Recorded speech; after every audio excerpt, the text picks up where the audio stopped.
Y esto debe de saberlo la gente, mis hermanos, los amigos que en esta noche están aquí. Usted debe de saber que al pasar a la eternidad usted no pierde sus facultades mentales. Usted sigue oyendo, sigue sintiendo, sigue recordando, porque precisamente el no saber eso es que ha llevado a mucha gente en un momento dado de la vida a atentar contra su propia existencia. Hay gente por la decepción, hay gente por el aburrimiento, por el estrés, por el escuatro y cuanta cosa les traiga el pecado en su vida, en su soledad, en su desierto en que viven, en su miseria, porque eso es lo que produce el pecado: miseria, tristeza, aburrimiento, decepciones, al punto de que el hombre o la mujer se sienten vacíos. Y la droga no lo satisface, el licor no lo satisface, el baile no lo satisface. Entonces, como están hasta aquí, la última alternativa que toman es poner un lazo y colgarse y quedar suspendido, y se quitaron la vida. Jugar a la ruleta rusa y meterse en un tiro en la cabeza y terminar con su existencia. Emborracharse, ingerir licor hasta perder el sentido, de tal manera embrutecen, se montan en el carro, se estrellaron, mataron unos, se mataron ellos, porque supuestamente quitándome la vida acabo con el sufrimiento, acabo con el tormento, acabo con esta vida tan desgraciada, dicen algunos. Y de verdad se quitan la vida, se le tiran a un carro, se le tiraron al tren y terminaron con su existencia. Es el error más grande que persona alguna pueda tener. Y yo le recomiendo en esta noche, en el nombre del Señor, si usted ha tenido esos pensamientos de quitarse la vida y es de las personas que en su desespero se toma el veneno, el insecticida, es la persona que se corta las venas porque quiere morirse, yo le ruego en el nombre del Señor que no lo haga. Porque usted aquí, mientras esté en este cuerpo, tiene esperanza de mitigar su dolor, porque está en este cuerpo, y mientras estemos en este cuerpo hay esperanza. Simplemente decidirse para Cristo, y Cristo rompe las ligaduras, Cristo deshace la tormenta, Cristo cambia el lamento en baile, Cristo rehace, Cristo restaura la vida de los seres humanos. Cristo cambia el lamento en baile y usted será feliz. Pero si usted se quita la vida pensando que al quitarse la vida termina con todo el tormento y el aburrimiento y el desespero y las decepciones, es la equivocación más grande que se puede hacer.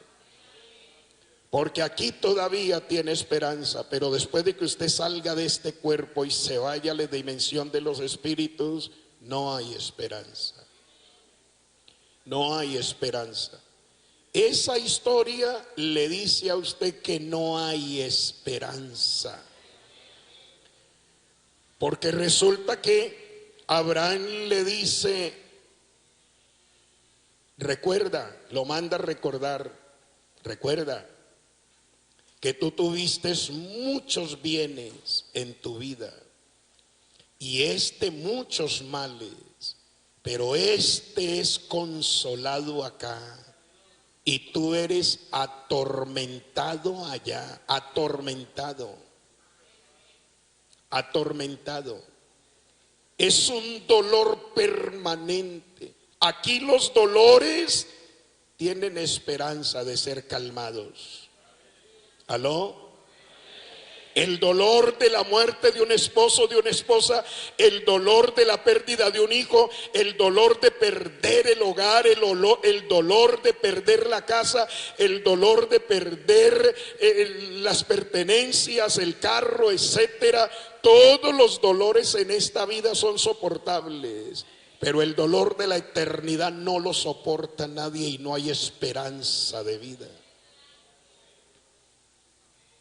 Este hombre está atormentado allá y Abraham le dice: no, mira, no, hay una cima, y la cima no es una muralla, la cima es un abismo que los está separando, es un abismo, no es una cima como decir una pared.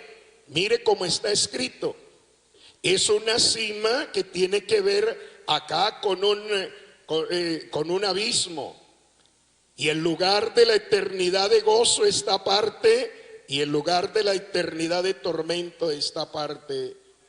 Y no hay forma, no hay puente para pasar de aquí para allá ni de allá para acá. Abraham le dice: hay una cima que está separando este lugar del tuyo. Nadie puede pasar de aquí para allá ni de allá para acá. Entonces, cuando el hombre se da cuenta que no tiene esperanza, porque el que se muere sin salvación no tiene esperanza. Que el Señor le ayude a entender esto esta noche. No hay esperanza, no lo hay. Acá los dolientes pueden echarle agua bendita, pueden traer músicos y llevarle serenata a la tumba, pueden adornarle la tumba con coronas, flores de 1000 colores, pueden traer el mejor orador y pueden ponerle la cruz del tamaño y el material que quieran. Pero una cosa es lo que se vive aquí y otra cosa es lo que el otro que ya pasó a la eternidad está viviendo. Alabanzas al nombre del Señor. Cuando él se da cuenta que no hay esperanza, que no hay esperanza para él, él se acuerda, mire, no pierde las facultades mentales. Él se acuerda de que aquí en esta dimensión de los vivos tiene 5 hermanos.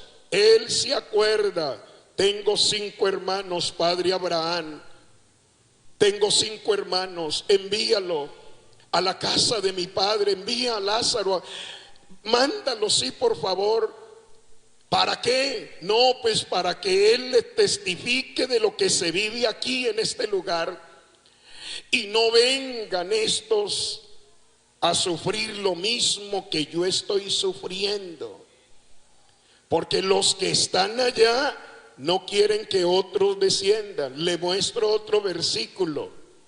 Isaías el capítulo 14, mire, Isaías el capítulo 14 y el versículo 9. Cuando muere el rey de Babilonia, ese monarca, ese hombre con tanto poder, con tanta gloria, con tanta autoridad en su vida, pero la muerte lo redujo a debilidad. Ahora él está descendiendo al Seol como desciende cualquier otro. Y los que están allá se despiertan, se animan y salen a recibirlo. Y cuando lo reciben, lo recriminan y le dice: tú también te debilitaste como nosotros y llegaste a ser como nosotros. Mire el texto, familiarícese con él. Mire, Isaías capítulo 14 y el versículo 9: descendió al Seol tu soberbia. Mire, el capítulo 14 y el versículo 9: el Seol abajo se espantó de ti. El Seol abajo, el Seol está hacia abajo. Mire, el Seol abajo se espantó de ti. Despertó muertos, despertó. Esa expresión despertar no quiere decir que estaban dormidos, porque la Biblia no habla del sueño del alma. Despertar es prepararse, alistarse, a percibirse, a recibir a alguien que viene. que tomó la misma semejanza, que corrió la misma suerte y que su destino también es acá igual con nosotros. Estos se preparan, los muertos allá se preparan, las almas incorpóreas se preparan para recibir el alma de un monarca, de un hombre de gran poder, y lo recriminan. En su vida, dice, hizo levantar de sus sillas a todos los príncipes de la tierra, a todos los reyes de las naciones. Verso 10, todos ellos darán voces y te dirán: tú también te debilitaste como nosotros y llegaste a ser como nosotros. Mire, eso, si usted pone la mente a volar y reproduce las expresiones, eso suena como una reprimenda, como decirle: ¿por qué llegaste aquí? ¿Por qué no tomaste otro destino? ¿Por qué no te arrepentiste? ¿Por qué no te convertiste? ¿Por qué permitiste llegar aquí estando allá en tu cuerpo? Y es lo que nos da a entender que todos los que descienden allá son recriminados, porque los que están allá no anhelan que otros desciendan por la situación y el estado en el cual viven. Por eso dice: y también tú te debilitaste como nosotros y llegaste a ser como nosotros. Y luego dice el verso 11: descendió al Seol tu soberbia, el sonido de tus arpas, gusanos serán tu cama y gusanos te cubrirán. Por eso el rico está diciendo: Padre Abraham, envía a Lázaro. Mira, para que tengo 5 hermanos para que le testifique y no vengan acá a este tormento en el cual yo estoy. Entonces Abraham le dice: no, mira, nadie puede ir de aquí de entre los muertos otra vez donde los vivos. No, es un camino sin regreso. Más bien, allá tienen a Moisés y a los profetas, que los escuchen a ellos, porque si alguno se levantare de entre los muertos y fuera allá los vivos para decirles cómo es el asunto aquí, tampoco le creerán. ¿Aló, iglesia? ¿Están aquí conmigo? Es la lógica. Mire, es lo lógico. ¿Qué tal que usted entierre un pariente, el papá, la mamá, el hermano, el primo, el sobrino, el abuelo? Usted mismo lo ve allí, lo lleven a la tumba, lo sepulten, lo cremen, hagan lo que quieran con él. Pero a los 2, 3 meses el difunto se le presenta en su casa para decirle: mi hijo, mi hija, vengo de ultratumba. Eso allá es terrible, mija. Yo tengo que regresar porque ese es mi destino, pero le vengo a decir que se arrepienta aquí para que no corra la misma suerte mía. ¿Usted le presta atención? Si no le da el infarto,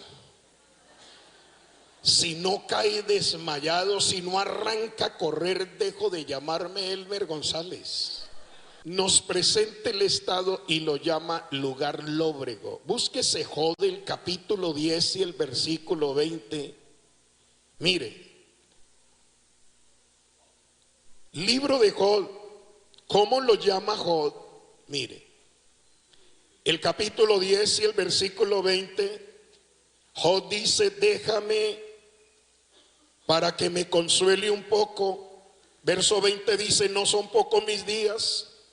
Cesa pues y déjame para que me consuele un poco, antes que vaya para no volver, porque los muertos no regresan.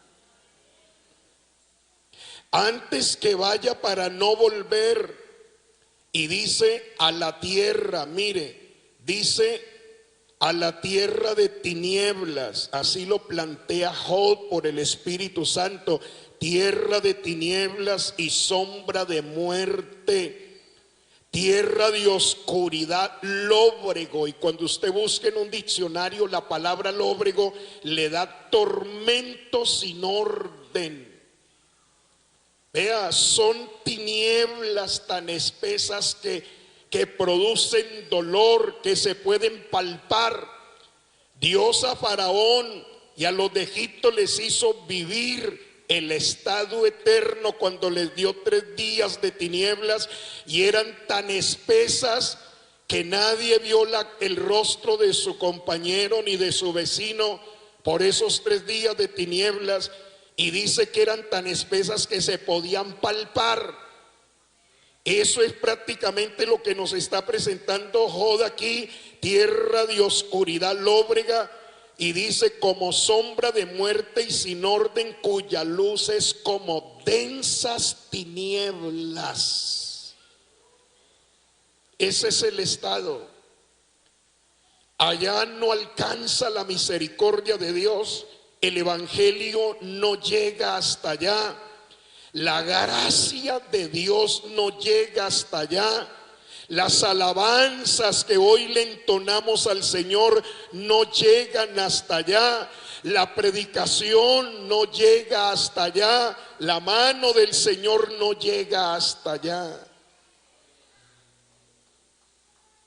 Por eso es que se pierde toda esperanza, porque la única oportunidad que tenemos es aquí, que estamos en este cuerpo y que Dios le ha dado facultades mentales para usted poder decidir. Acuérdese que Dios nos hizo con libre albedrío, y el libre albedrío es la libertad propia de escogencia. El hombre escoge su propio destino.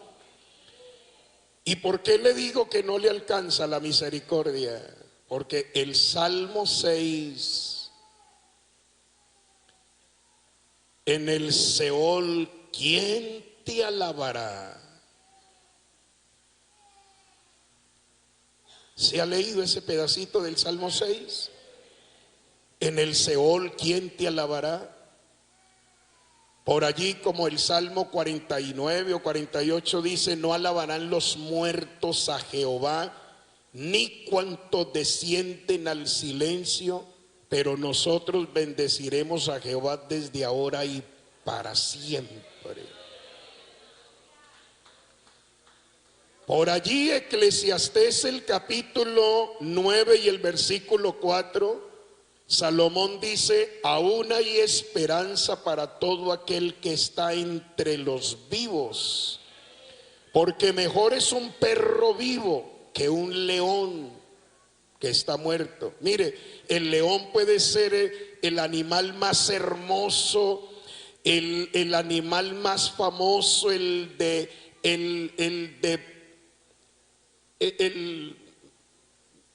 más simpático de la selva, el que se destaca. Pero si ya está muerto, ¿de qué sirve un león en su fiereza? Pero vea, un perro, así sea con peste, está en el olvido. También su amor y su odio y su envidia fenecieron ya, y nunca más tendrán parte en todo lo que se hace bajo el sol. Es decir, el tiempo de su oportunidad se le acabó. Por eso uno tiene que aprovechar el tiempo que tiene vida, que tiene vida, que tiene vida.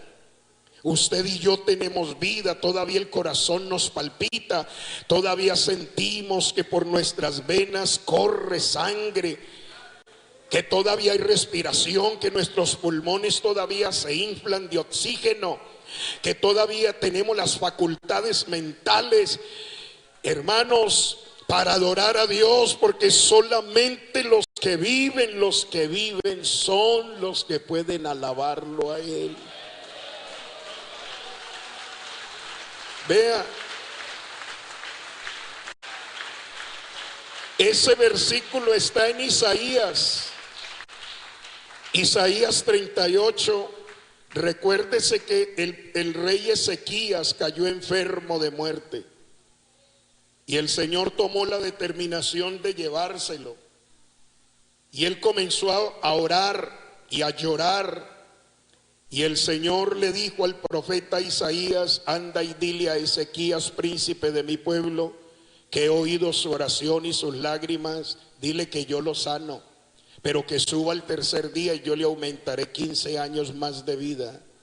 Entonces, en virtud de esos 15 años que el Señor le dio a Ezequías, él dice estas palabras, verso 17: he aquí amargura grande me sobrevino en La Paz cuando estaba enfermo, y que el Señor le dijo: ordena tu casa porque de cierto morirás y no vivirás. Entonces dice, mas a ti agradó librar mi vida del hoyo de corrupción, porque echaste tras tus espaldas todos mis pecados. El verso 18 dice: porque el Seol no te exaltará. Mire, el Seol no te exaltará, ni te alabará la muerte, ni los que descienden al sepulcro esperarán tu verdad. Y el verso 19 dice: el que vive, este te dará alabanza, como yo hoy, el Padre hará notoria tu verdad a los hijos. Solo los que viven le pueden dar gloria y alabanza.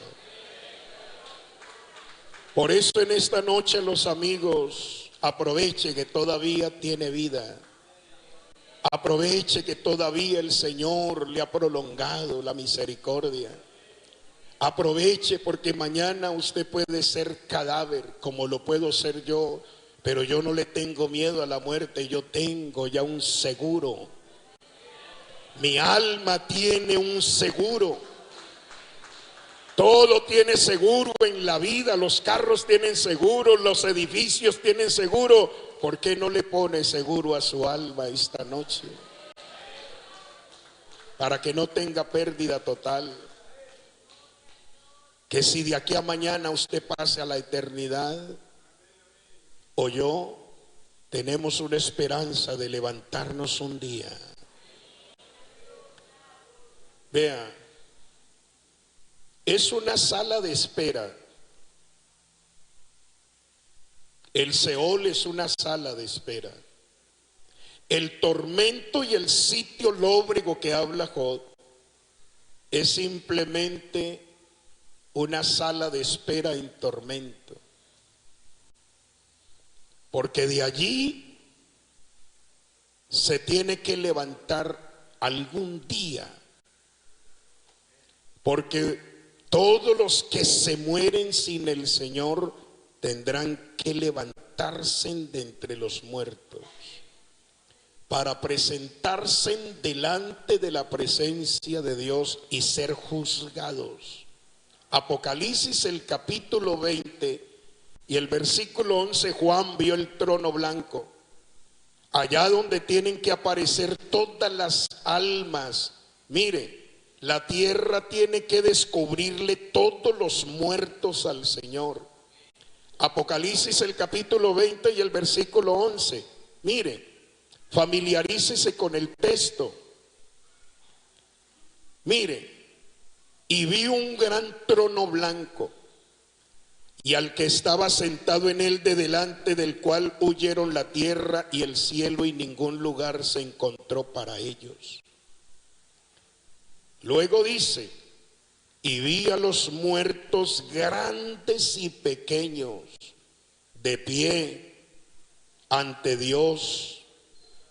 Y luego habla de unos libros. Mire, habla de unos libros, porque Dios a cada ser humano le tiene un libro como registro.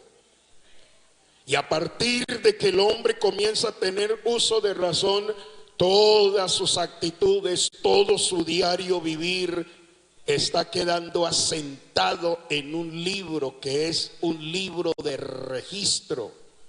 Cuando usted lee Oseas capítulo 7 y el versículo 2 o 3, allí dice que el libro es la memoria de Dios. Todo está quedándole registrado en la memoria de Dios. Y ese libro, el día que la persona pase a la eternidad, el libro de sus hechos se cierra. Pero el día de la resurrección, ese libro vuelve y se abre, porque todos los seres humanos que murieron sin el Señor van a ser juzgados de acuerdo a las cosas escritas en los libros. Mire lo que dice, y otro dice, y fueron abiertos, y otro libro fue abierto, porque también el Señor abrirá el libro de la vida, porque Dios tiene un libro de la vida, se llama libro de la vida. Es el registro de los redimidos. Porque cuando una persona se convierte al Señor, automáticamente nace en el reino de Dios. Y así como un niño le nace a usted en su casa, en su hogar o en la clínica, entonces a los 8, 15 días o al mesecito, no sé qué tiempo será, lo tienen que llevar a la registraduría, y entonces allí le toman las huellas de su manito, de sus piernitas, de sus piecitos, y allí le colocan y queda un registro de ese niño. Ese registro le da reconocimiento que hay un niño que nació en Colombia, en el municipio del Putumayo, en la ciudad tal, los padres son fulano y sutano, sus abuelos tal. Entonces el niño ya tiene una identidad ante el Estado y le dan una colillita que se llama registro civil. Ese niño es un hecho. Entonces lo mismo ocurre cuando una persona se arrepiente. Entonces nace en el reino de los cielos, como el Señor le dijo a Nicodemo: si no nacieres de nuevo no puedes entrar al reino de los cielos. Y cuando una persona se arrepiente, sus pecados le son perdonados, el Señor lo recibe, se bautizó en el nombre de Jesús, entonces el Señor apunta su nombre y queda registrado en el libro de los redimidos. Y está registrado en el libro de los redimidos. Es la bendición y la seguridad más grande que cualquiera puede tener. Porque acuérdense que cuando el Señor envió de 2 en 2 a los 70 para predicar, ellos vinieron con gozo. Señor, los demonios se nos doblegan en tu nombre. El Señor les dijo: no os maravilléis de esto, porque yo veía a Satanás descender del cielo como un rayo, como quien dice: yo los mandé a luchar con un enemigo que yo ya lo tengo vencido. Así que no se gocen tanto por eso, regocíjense de que sus nombres están inscritos en el libro de la vida. Entonces el Señor abrirá ese libro de la vida para decirle: mire, aquí está el libro de sus hechos.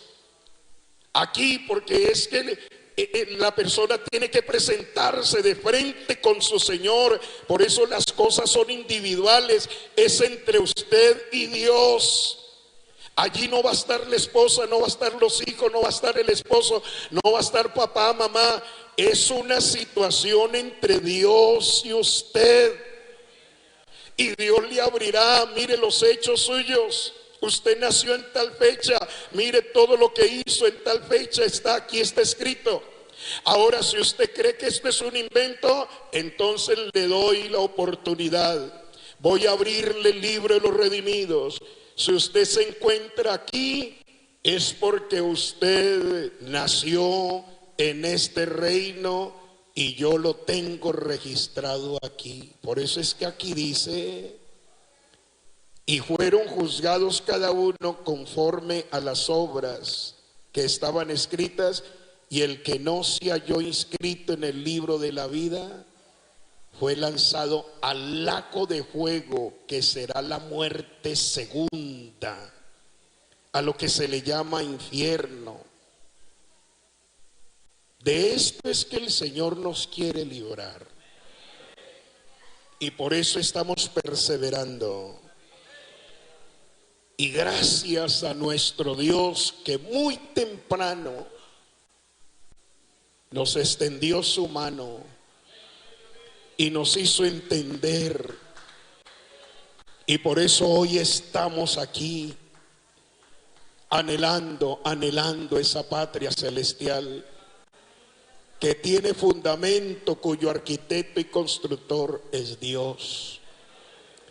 Ahora yo quiero decirle que los que morimos en el Señor, los que morimos en el Señor, los que morían en el Antiguo Testamento, todos descendían, todos al Seol, todos.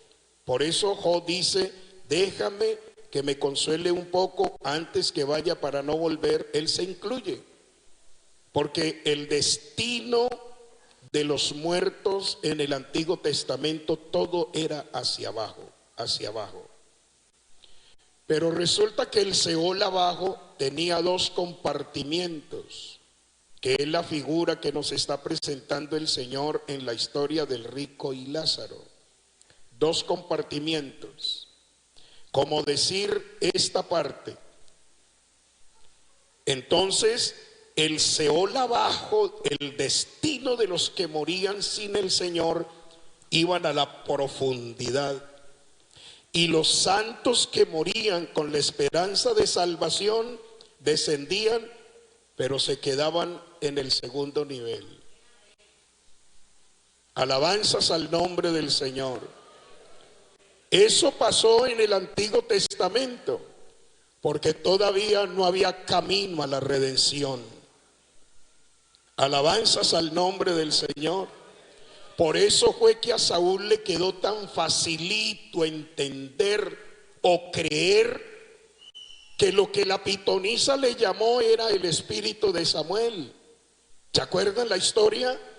La pitonisa aquella que en el tiempo de Saúl fue el que fue a investigarle a una pitonisa y que le hiciera venir el espíritu de Samuel.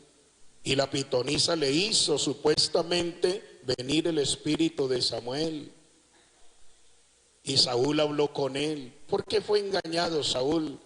Porque Saúl sabía que el destino de los muertos todos eran hacia abajo. Ahora no. Ahora el que muere en Cristo no va hacia abajo. El que muere en Cristo va hacia arriba. Porque cuando el Señor murió, mire, cuando el Señor murió y visitó las partes más bajas de la tierra, Él no se vino solo. Él cogió todas las almas de sus redimidos y se lo llevó allá arriba. Por eso Efesios 4:8 dice que el que subió es el mismo que descendió a las partes más bajas de la tierra, y el que descendió es el mismo que subió por encima de todos los cielos para llenarlo todo, y llevó cautiva la cautividad. Y a partir de la resurrección del Señor Jesús, las almas de los redimidos no van hacia abajo, van hacia arriba. Y Dios les tiene un sitio que está marcado aquí en Apocalipsis capítulo 6, verso 9. A Juan se le mostró el sitio, y el sitio es debajo del altar. Mire, ¿quiere mirarlo? Capítulo 6, el versículo 9. Capítulo 6 y versículo 9. Apocalipsis 6:9, el quinto sello. Mire, cuando abrió el quinto sello, vi bajo el altar de las almas de los que habían sido muertos por causa de la palabra de Dios y por el testimonio que tenían, y clamaban a gran voz diciendo: ¿hasta cuándo, Señor? Mire, lo mismo. No pasemos tan rápido, porque hay implicaciones. Mire, ya están muertos, pero no pierden sus facultades mentales. Mire, tampoco el que muere en el Señor pierde sus facultades mentales. Va a un sitio de descanso, un sitio de reposo, pero es una cosa consciente, lo disfrutan. No es la glorificación todavía, no es la glorificación. Es un sitio que también se puede llamar la sala de espera de su glorificación. Mire qué bonito, mire. Cuando abrió el quinto sello, vi bajo el altar las almas de los que habían sido muertos por causa de la palabra de Dios y por el testimonio que tenían, y clamaban, y clamaban a gran voz, y ya están muertos, diciendo: ¿hasta cuándo, Señor santo y verdadero, no juzgas y venga nuestra sangre en los que moran en la tierra? Y les dije, y se les dieron vestiduras blancas. Y se les dijo: mire que Dios habla con ellos, porque están en la presencia del Señor. No están por allá en un lugar de tormento sombrío.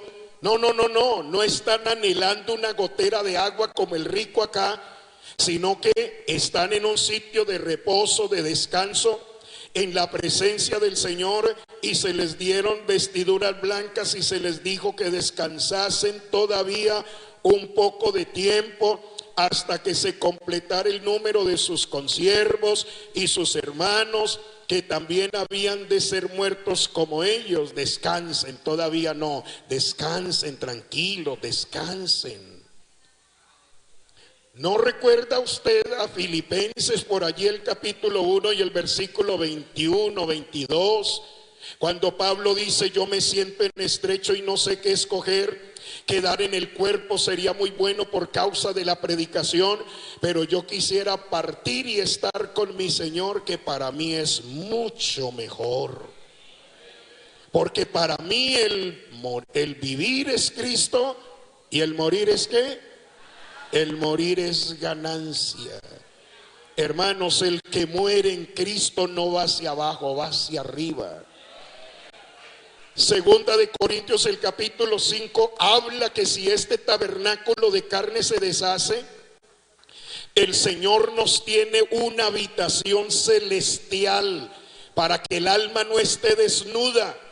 El Señor le da una habitación celestial, un tabernáculo no hecho de manos de hombre, sino que es eterno en los cielos.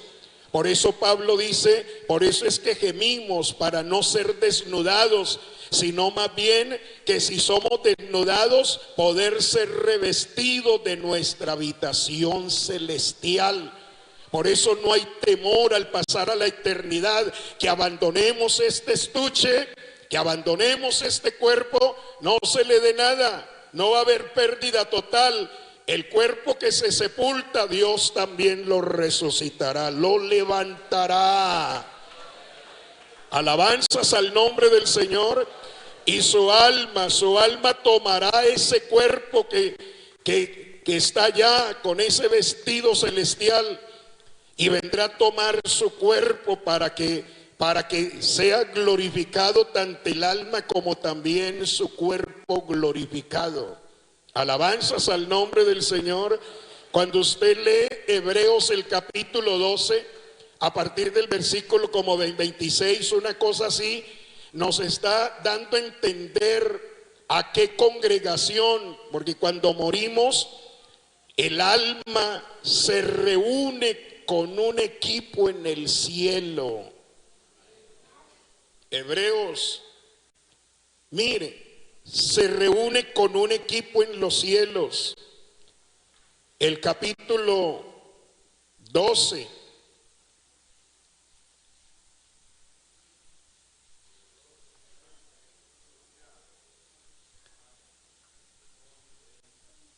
el versículo 18, partiendo desde allí, Pablo hace un paralelo. Porque no os habéis acercado al monte que se podía palpar y que ardía en fuego, a la oscuridad, a las tinieblas y a la tempestad, al sonido de la trompeta y a la voz que hablaba, la cual los que oyeron rogaron que no se les hablase más. Esta es la experiencia del Sinaí. porque no podía soportar lo que se ordenaba. Si alguna bestia tocase el monte, sería apedreada o pasada con dardos, y tan terrible era lo que se veía que Moisés dijo: estoy espantado y temblando. El verso 22 entonces dice: sino que os habéis acercado al monte de Sión, a la ciudad del Dios vivo, Jerusalén la celestial, a la compañía de muchos millares de ángeles, a la congregación de los primogénitos hechos perfectos. Mire que están escritos en los cielos: a Dios el juez de todos, a los espíritus de los justos hechos perfectos, a Jesús el mediador del nuevo pacto, y a la sangre rociada que habla mejor que la de Abel. Así que no vamos a estar solos en la tumba, nos vamos a reunir a la congregación de los espíritus hechos perfectos. Alabanzas al nombre del Señor. Alguien grite gloria a Dios. Alguien alabe el nombre del Señor. Esté de pie y salude a su hermano que tiene allá a su ladito. Salúdemelo, salúdemelo, salúdemelo. Esté de pie para que descanse 10 minutitos, sí, un minutico siquiera. Hoy nos vamos a las 8:30, pero quiero mostrarle algo aquí en mi pantalla y vamos a proceder a colectar la ofrenda. A las 8:30 nos vamos, pero quiero que me preste muy buena atención, porque quería darle a conocer esto para que usted tenga ese conocimiento. Y hablemos ahora sí de la primera resurrección acá. La primera resurrección, hablemos de la primera resurrección. La primera resurrección tiene 3 etapas. La primera resurrección es semejante a una cosecha de café, por ejemplo. En una cosecha de café siempre habrá un grano que se madura primero. A eso se le llama la primicia. A los 8 o 15 días ya el grano en su mayoría se madura. Hay que contratar ya trabajadores para coger la cosecha en pleno. A eso se le llama la cosecha.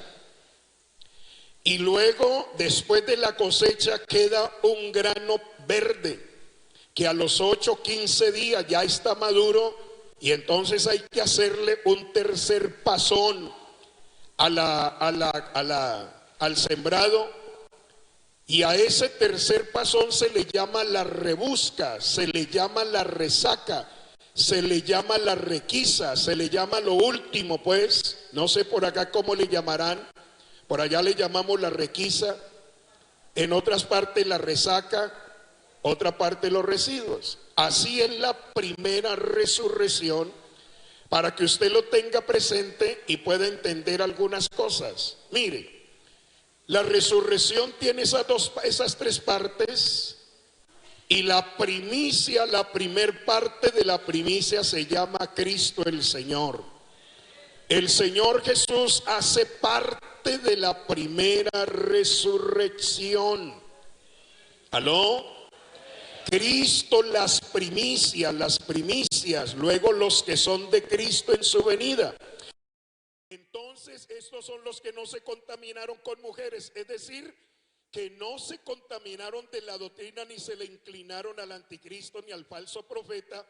Eso es lo que quiere decir, sino que permanecieron vírgenes, es decir, puros en el Señor, guardaron su lealtad, guardaron su posición en Dios y prefirieron ser masacrados que inclinársele al anticristo y adorarlo. Entonces eso es lo que quiere decir, y dice: estos son los que siguen al Cordero por donde quiera que va. Estos fueron redimidos, mire, redimidos de entre los hombres como primicias. No dice que son todos, son simplemente una primicia para Dios y para el Cordero, y en sus bocas no fue hallada mentira, pues son sin mancha delante del trono de Dios.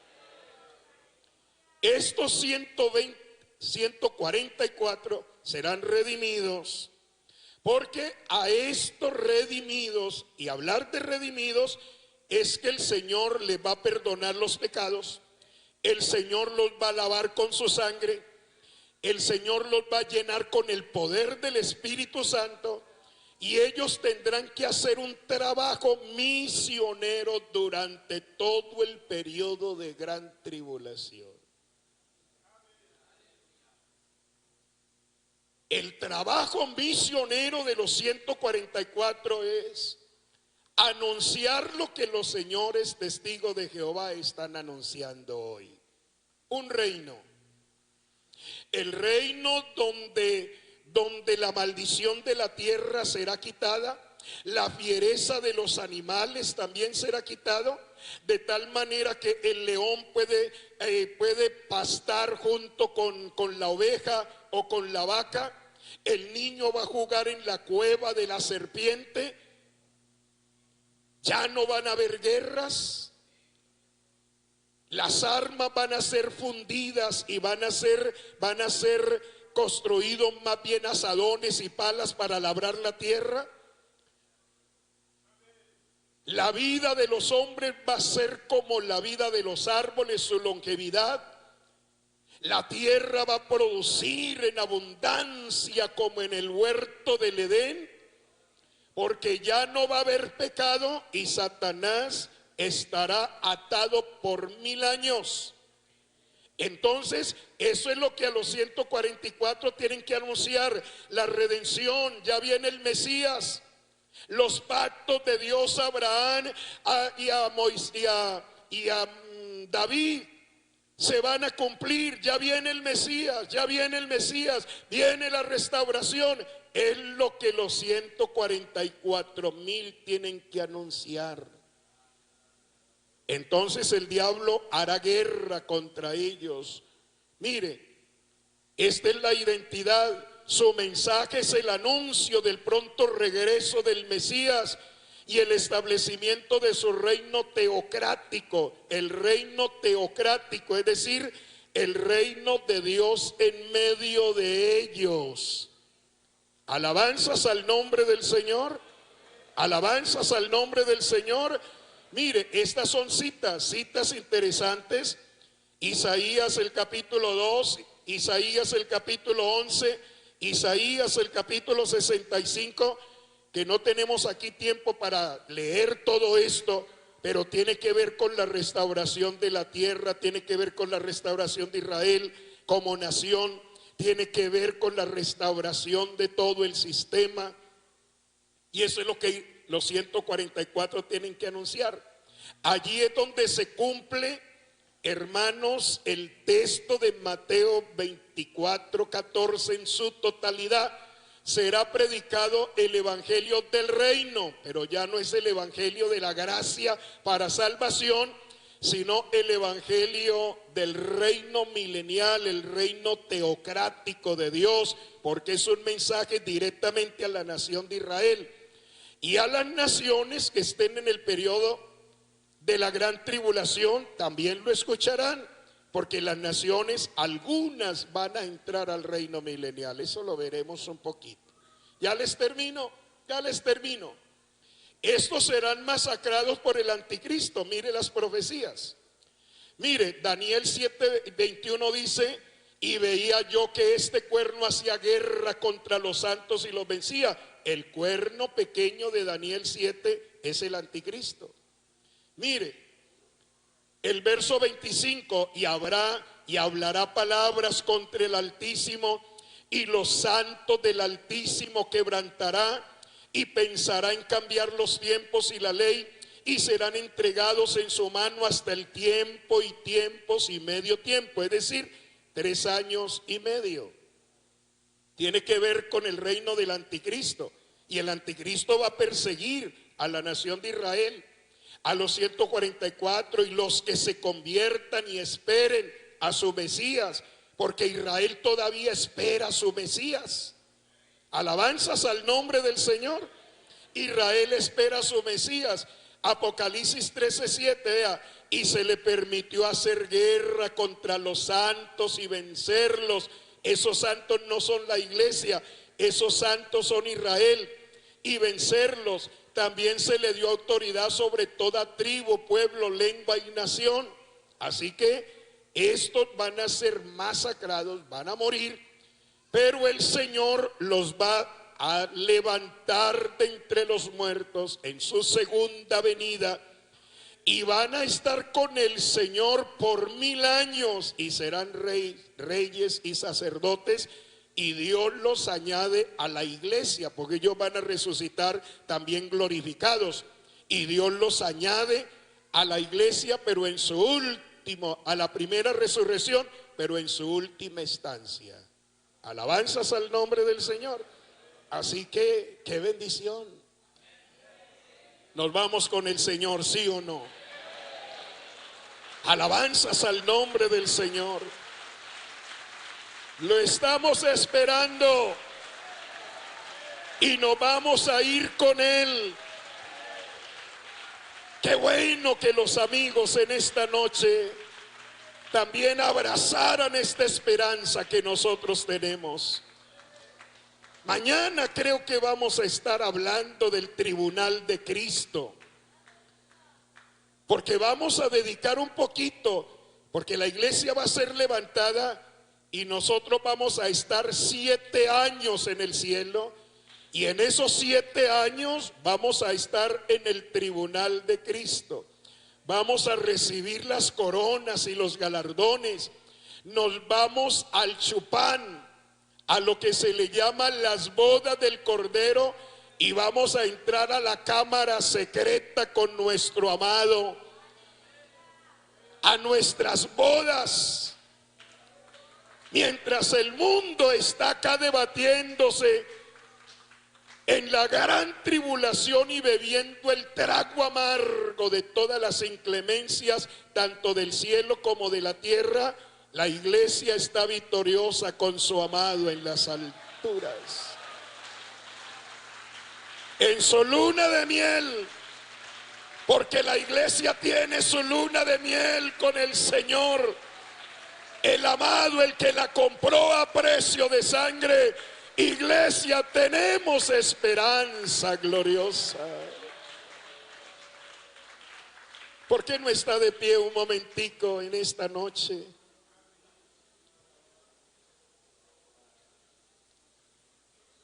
¿Por qué no acompaña a un amigo esta noche aquí al altar? Un amigo o una amiga que quiera venir esta noche al altar. Qué bueno que usted se reconciliara esta noche con el Señor. Qué bueno que usted diera ese paso decisivo para la gloria de su Dios. El Señor le tiene una esperanza. Él no tarda su promesa, según algunos la tienen por tardanza.